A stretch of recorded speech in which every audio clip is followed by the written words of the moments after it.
Paul, adjoint au recrutement international chez Phoenix GMI.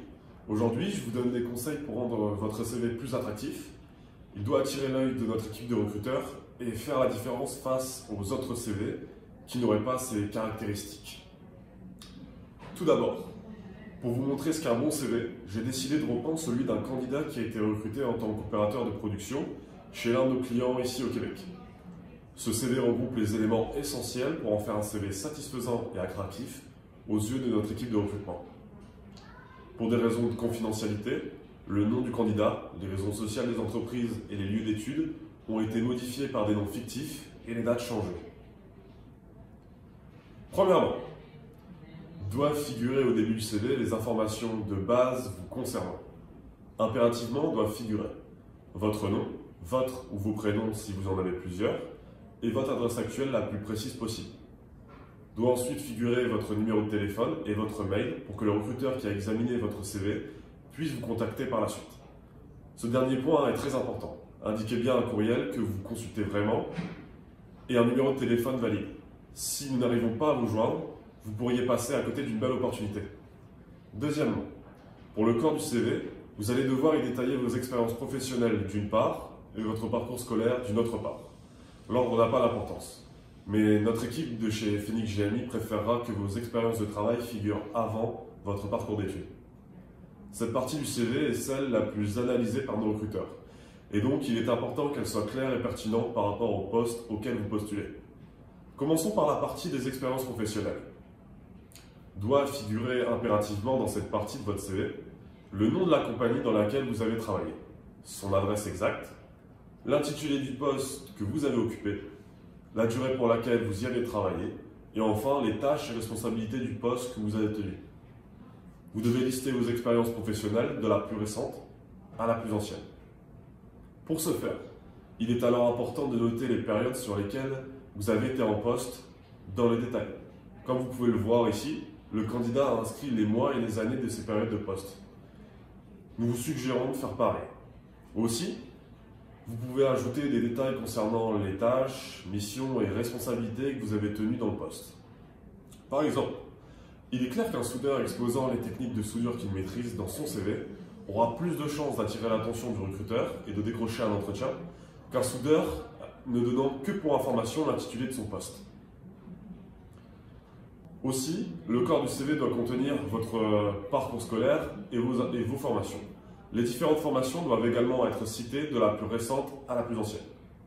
Comme sur ce CV, les informations doivent comprendre le nom de l'école, l'adresse exacte, la période d'études détaillée, mois et année, et l'intitulé détaillé du diplôme obtenu.